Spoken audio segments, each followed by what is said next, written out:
Hello, I'm Jacqueline McInnes Wood, and welcome back to my official channel. Hello, I'm Jacqueline McInnes Wood, and welcome back to my official channel. I am typing this at like 3 in the morning right now. My eyes are barely staying open. I have a massive deadline for this column, and I am running on nothing but cold coffee and pure adrenaline. But I just went down a total rabbit hole online, and I literally cannot stop thinking about it.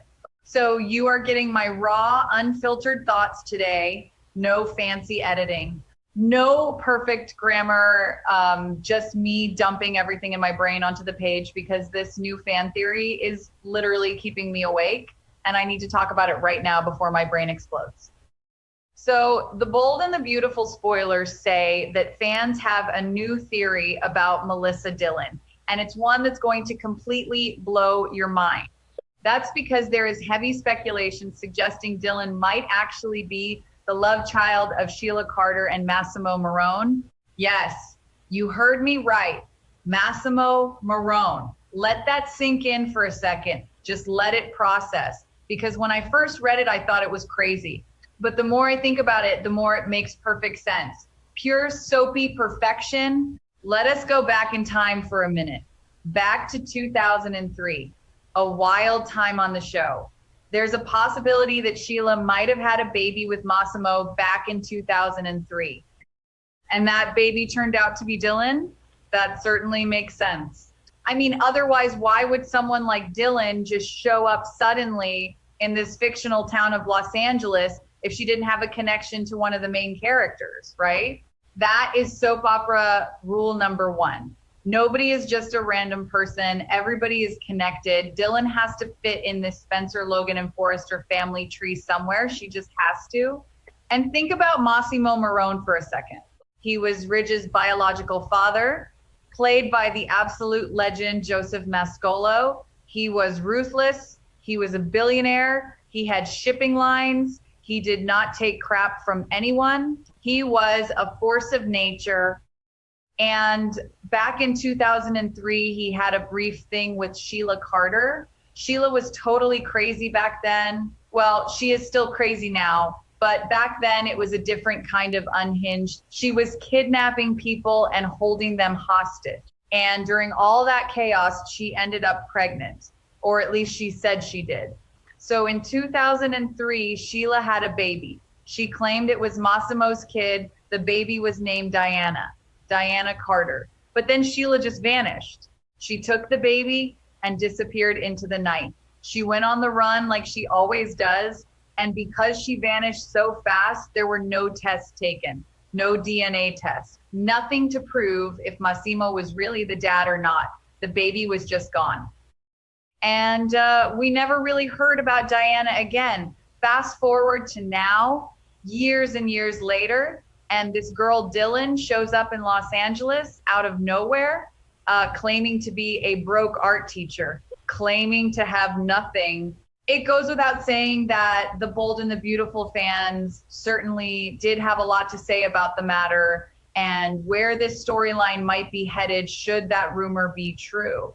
I was reading the message boards and social media, and people are just losing their minds over this. Some even took to social media to write comments such as, "I vaguely remember that. It is very possible," because there was a brief window of time that Sheila was with Massimo, but Sheila and the baby vanished shortly after it was revealed, so no tests were taken. See?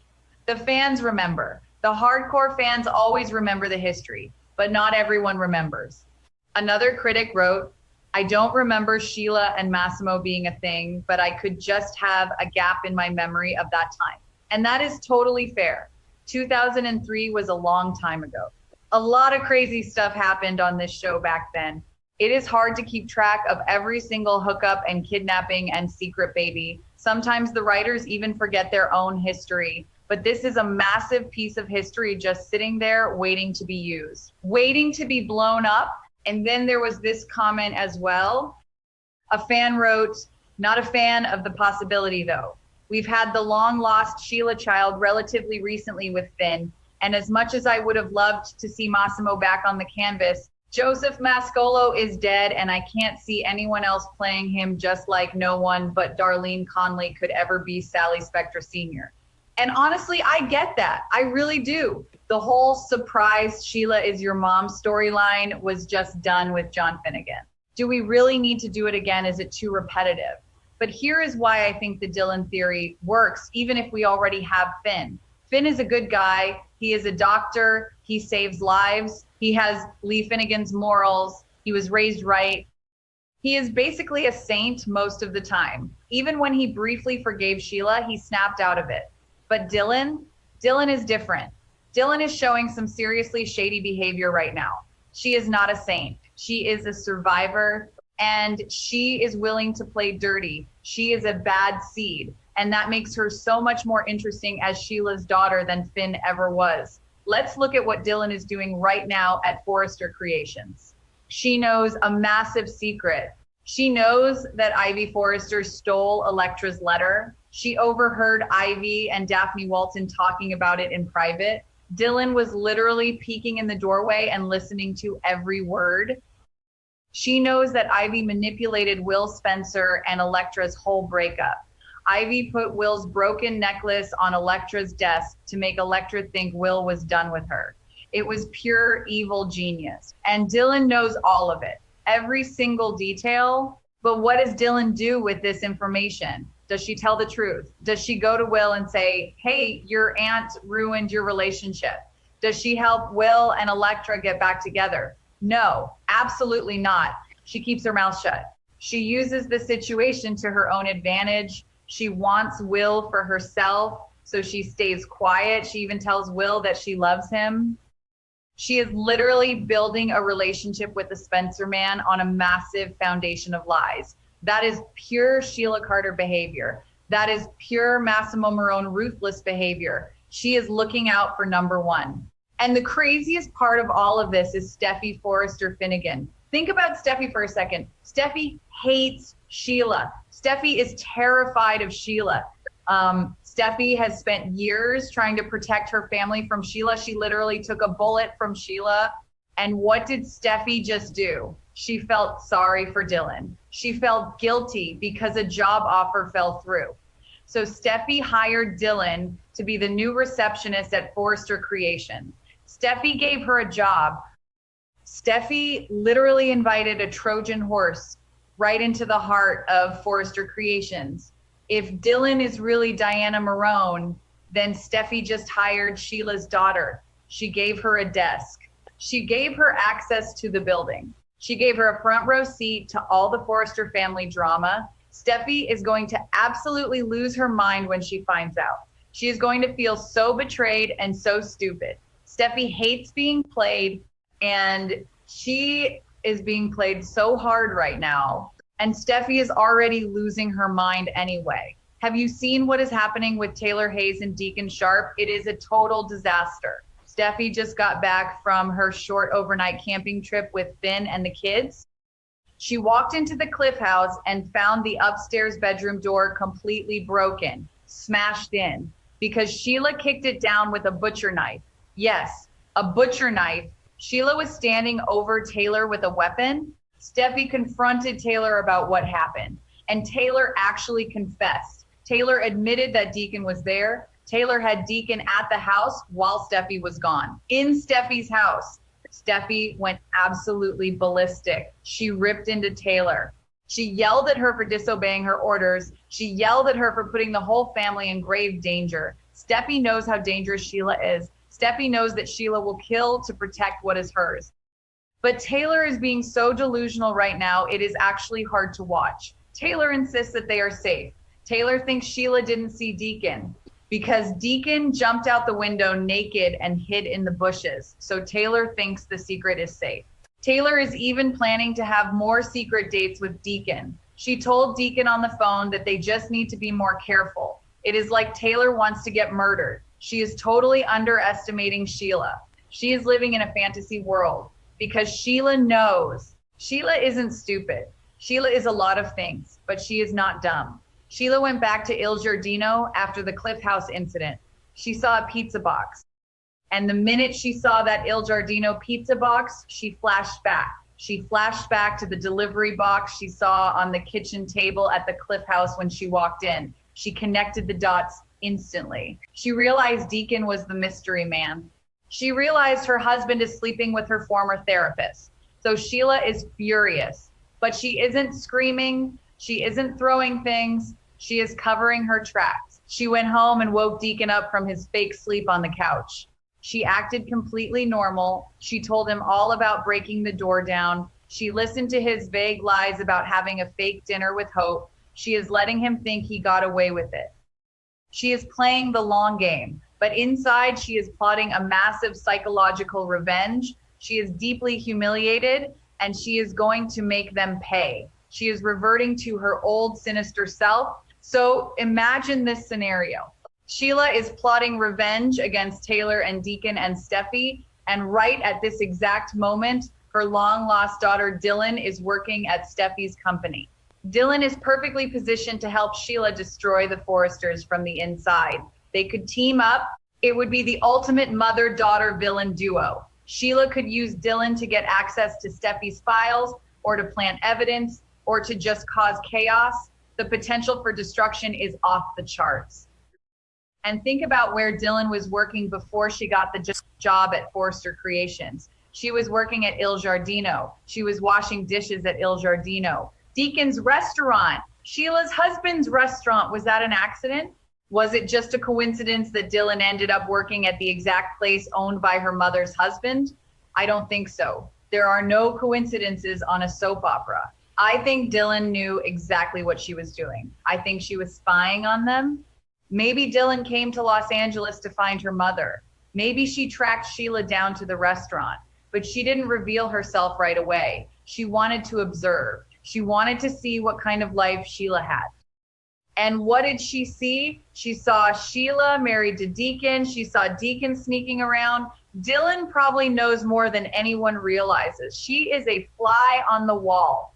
And now she is a fly on the wall at Forrester Creations. She is gathering intel everywhere she goes. And poor Will Spencer is just caught in the middle of all of this mess. Will thinks he is moving on from Elektra. He is hurt because of the whole broken necklace misunderstanding. He thinks Elektra doesn't want him. He thinks Dylan is this sweet girl who just needs a break in life. He has no idea that Dylan is keeping the massive secret about Ivy. He has no idea that his whole breakup was a setup. Will is just walking blind into a trap, and if Dylan is Massimo's daughter, that makes her a Marone. The Marones and the Spencers have a lot of history. Bill Spencer is a shark. Massimo Marone was a bigger shark. Bill and Massimo used to clash. And now Bill's son, Will, is dating a girl with Marone DNA. It is going to be so explosive when Will finds out who she really is. He is going to feel so betrayed. He is going to realize that he left Elektra for a manipulative liar. And think about the Forrester family tree for a minute. If Dylan is Massimo's kid, she is Ridge's half-sister. Because Massimo is Ridge's real dad, that means Dylan is RJ's half-aunt. And right now, RJ is falling hard for Elektra. Elektra hates Dylan. Dylan hates Elektra. They are going to be fighting in the showroom every single day. The family dynamics are just so messy. If Elektra finds out that Dylan is actually Ridge's sister, her head is going to explode. The girl she hates is suddenly part of the core family. RJ and Elektra are getting really serious too. RJ just had a private dinner and a moonlight swim with Elektra at the Forrester estate. He opened up to Brooke about how hard he is falling for her. Brooke is totally supportive. Brooke thinks Elektra is exactly what RJ deserves. They even had a massive makeout session in the design office. And Brooke and Ridge actually walked in on them. It was super embarrassing, but it shows that they are really connecting. But Elektra is just so furious that Steffi hired Dylan. Elektra demanded that Dylan quit. She told her to stick her chin out and leave. But Dylan refused. Dylan said she needs the job. So Steffi told Elektra to suck it up and move on. Steffi reminded her cousins that she is the boss. But Elektra is not going to let this go. Elektra is going to make Dylan's life miserable. But if Dylan is Sheila's kid, Electra has no idea who she is messing with.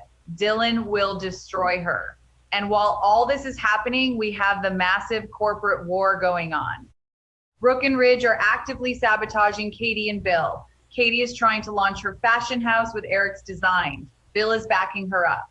Bill says the designs belong to Logan, fair and square. But Brooke and Ridge crashed the press conference. They interrupted the whole fashion preview. They are playing so dirty right now. They want to crush Katie's company before it even starts. Katie is so stressed out. She is facing all these new hurdles. Her company is in serious jeopardy because of Brooke's vengeance. Bill is trying to defend her, but Brooke is just being so vindictive.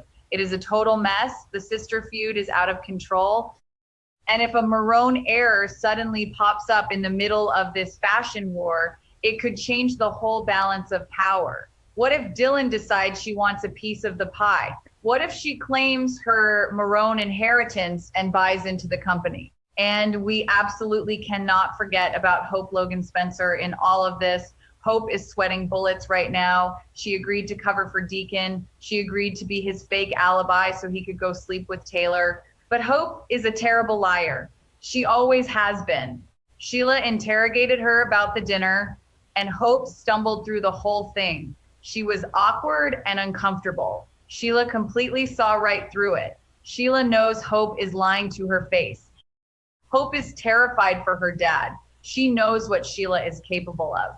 She turned to her brother Deke in a panic. She asked Deke if he thinks Sheila knows the truth. Deke is stressed out too. They both know that Deacon is playing with fire. If Dylan is Sheila's kid, Dylan could go after Hope too. Dylan could ruin Hope's life just for fun. Dylan could expose Hope's lies to Liam. The possibilities are honestly endless when you introduce a wild card like this. And what about Daphne Rose and Carter Walton? They are dealing with their own stuff. Daphne knows Ivy's secret too. Daphne told Ivy that what she did to Electra was wrong, but Ivy just brushed her off. Ivy told Daphne to mind her own business, and Carter told Daphne to stay out of the young drama. Carter just wants to focus on starting a family. He thinks they might have conceived a baby after their last passionate night. But Daphne is stressed. She is carrying this heavy secret. If Daphne stays quiet, she is complicit. But if she speaks up, she crosses Ivy. And Ivy is a Forrester. But Dylan knows the secret too. Dylan overheard Daphne and Ivy. So it's a ticking time bomb. Whoever spills the secret first is going to cause a massive explosion. And if Dylan is the one who controls the narrative, she will use it to hurt Electra the most. Because that is what a Marone does. They find your weakness and they exploit it. I just keep going back to Joseph Mascolo. The fans are right. You can't recast Massimo. He was one of a kind, but you don't need to recast him to bring his legacy back. You bring his legacy back through his blood, through his daughter. Dylan could be the new Marone powerhouse. She could inherit his ruthless business sense. She could team up with Dollar Bill Spencer, or she could go to war with him. The storytelling potential is just massive.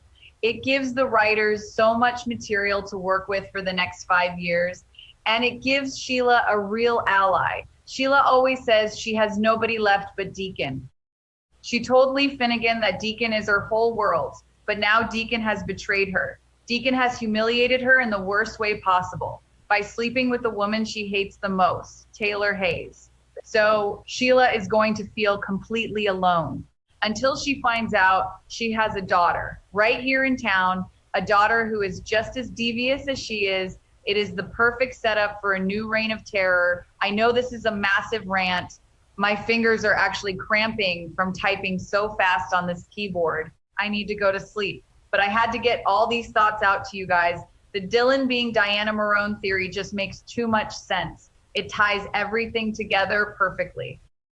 It gives Dylan a real reason to be on the canvas. It honors the wild 2003 history. It sets up massive drama for Steffi, Will, Sheila, Ridge, and everyone else. Then again, B and B fans will simply have to tune in each and every day to find out what will happen next. The writers might go in a completely different direction. But mark my words, this girl, Melissa Dillon, is not just a random receptionist. She is not just a broke art teacher. She is hiding something huge. She is a ticking time bomb waiting to go off.